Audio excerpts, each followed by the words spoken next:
네, 노마드 친구들 연휴 잘 보내셨나요? 정관용 변호사입니다. 벌써 올 한 해가 저물어가네요. 곧 찬바람 부는 겨울이 다가오니까 이제 위종의 미를 잘 거둘 수 있도록 준비를 해야 되겠습니다. 자, 오늘은 그 부동산 토큰화가 기존의 부동산 신탁이나 리츠, 그다음에 부동산 펀드 이런 것들과 어떻게 다른지, 어떤 차별성을 갖고 있는지에 대해서 간단하게 이제 소개를 해드리려고 합니다. 부동산 토큰화나 증권형 토큰, 이게 뭔지, 근데 이게 왜 지금 핫한지에 대해서 궁금하신 분들은 지난번에 제가 만든 영상 참조하시기 바라고요. 그럼 영상 들어가겠습니다. 네, 지난번에 소개를 해드렸듯이 이 부동산 토큰을 한마디로 요약을 하면 그 디지털 유동화 증권이라고 이제 말할 수 있어요. 그러니까 이 부동산이라고 하는 고정된 자산을 증권화 시켜서 시중에 유통될 수 있도록 유동화를 시킨 거죠. 근데 이런 거를 이제 자산 유동화라고 말하는데, 이런 자산 유동화는 이제 블록체인 기반의 토큰이 있기 전에도 사실 오랫동안 존재를 해왔습니다. 가령 부동산 신탁 제도를 이용한다든지 리츠라고 하는 제도, 그리고 부동산 펀드, 이런 제도들이 있어 왔죠. 그럼 이제 궁금증이 이제 생기실 수 있는데요. 기존에 있는 그런 제도들, 그러니까 부동산이라는 자산을 유동화하는 여러 가지 제도와 수단들이 있는데 왜 굳이 지금 부동산 토큰화가 이제 필요하냐? 다시 말해서 부동산 토큰화, 증권형 토큰은 기존의 부동산 펀드라든지 리츠라든지 이런 것들과 비교했을 때 어떤 차별성이 있느냐라고 하는 의문점이 드실 거예요. 오늘 이 의문점에 대해서 제가 해소를 해드리고요.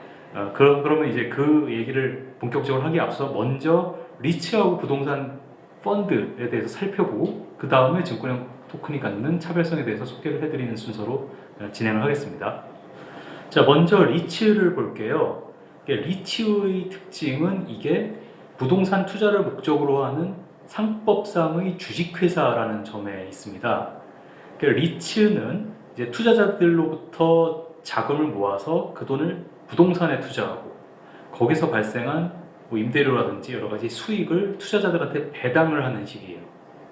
배당금을 지급하는 겁니다.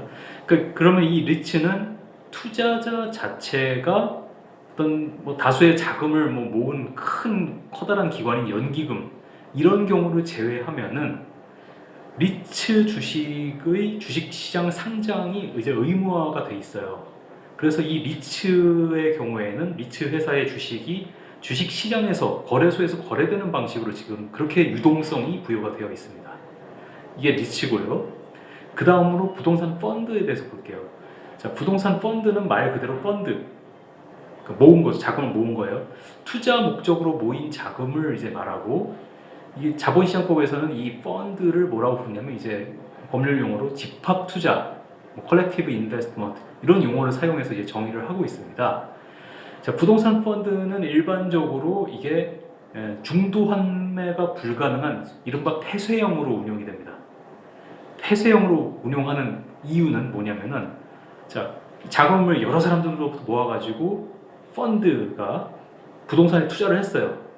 자, 근데 이렇게 투자한 그 펀드가 투자한 이 부동산에 대해서 현금화하는 게, 여러분 잘 아시다시피 그동안 현금화, 환가가 이제 간단한 일이 아니고 상당한 시간이 이제 소요될 수 있죠.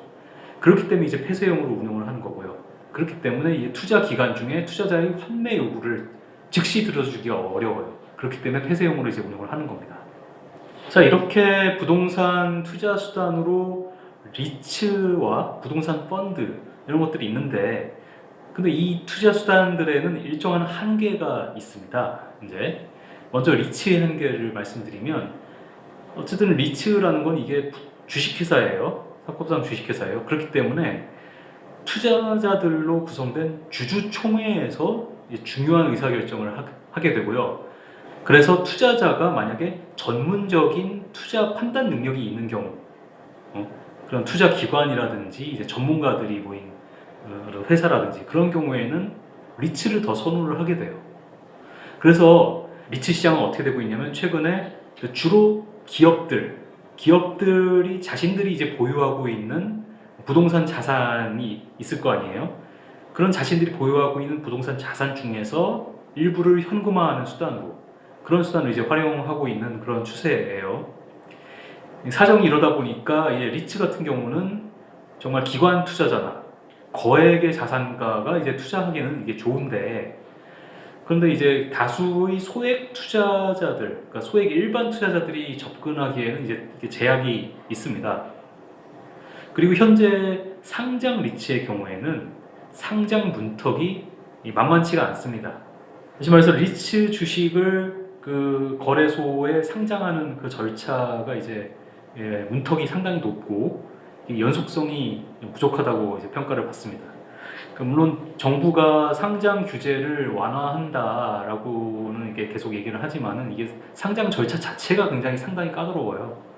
그래서 일정 규모 이상의 매출액도 이제 갖춰야 되고, 리츠의 경우에는.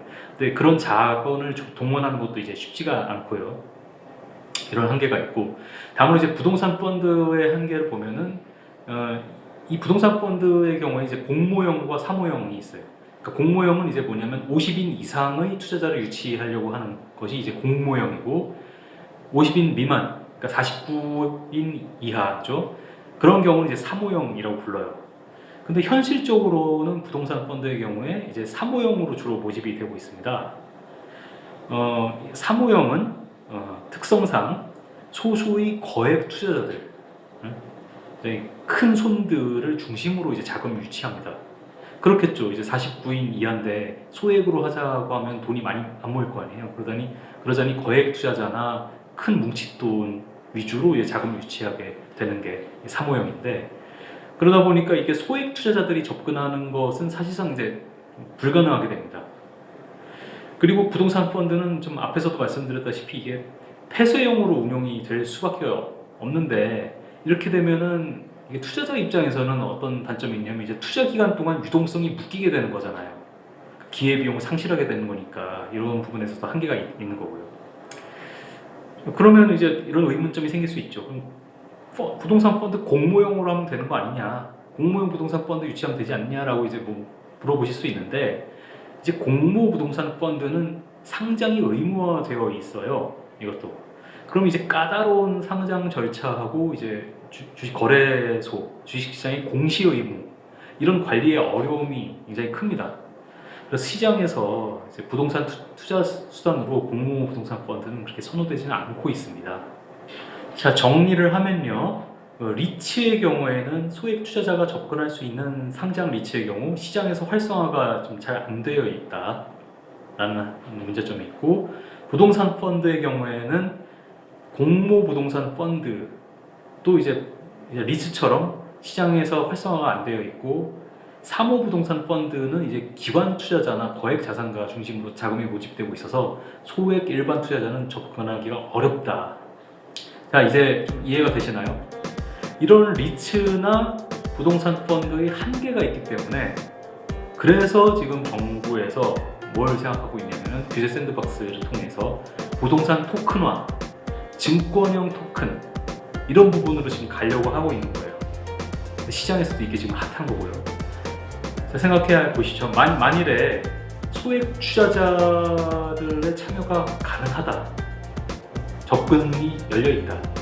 두 번째로 이 자금이 이제 그 투자 기간 동안 묶이지가 않고 언제든지 현금화할 수 있는 그런 부동산 대체 수단이 될 수 있다라고 하면은, 그럼 시장에서 어떻게 반응을 하겠습니까? 그러니까 블록체인 기반의 토큰을 통해서 부동산 같은 덩어리 큰 자산에 대한 투자 접근성이 그러면 높아지게 될 것이고, 이렇게 되면은 소액 투자가 굉장히 활성화될 거예요. 지금은 소액 투자자들 입장에서는 투자할 곳을 지금 찾기가 쉽지가 않은 상황이잖아요. 아시다시피 부동산은 이제 너무 가격이 많이 오르고 있고, 주식 같은 경우에는 변동성이 심하고, 코인 같은 것도 마찬가지고. 근데 부동산이라든지 뭐 여러 가지 미술 작품이라든지 선박이라든지 이런 실물 가치와 연동된 토큰이라고 하면은, 이것이 유동성이 부여된다고 하면 소액 투자가 대단히 활성화될 수 있어요. 그리고 안정적이죠. 실물 기반이기 때문에. 이게 그러면 부동산이나 여러 가지 자산 투자 산업에 대단히 긍정적인 영향을 미칠 것으로 이제 전망이 됩니다. 한편으로는 이 이 부동산 토큰화는 그 부동산 개발 사업자에게도 큰 기회가 될 수 있을 거예요.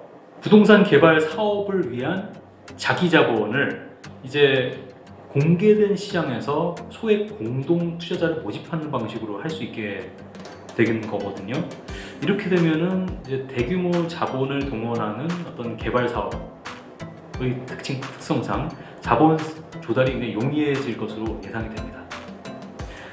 자, 오늘 부동산 토큰화가 기존의 부동산 신탁, 리츠, 그다음에 뭐 부동산 펀드와 어떻게 다른가 이런 주제로 이제 증권형 부동산 토큰화에 대해서 이제 살펴봤습니다. 부동산 같은 실물에 직접 투자할 여력이 없거나 또는 계란을 담을 바구니를 뭐 한 개 더 늘리려고 하는 그런 투자자분들이라면은 오늘 말씀해드린 증권형 토큰, 부동산 토큰을 주목하시는 것도 좋으실 겁니다. 제 의미 있는 대체 투자 수단이 되실 거라고 보고요. 재밌게 보셨으면 오늘 구독과 좋아요 눌러주시고 다음 시간에 또 건강한 모습으로 또 만나도록 하겠습니다. 그때까지 안녕히 계시고요. 다음에 뵙겠습니다. 안녕.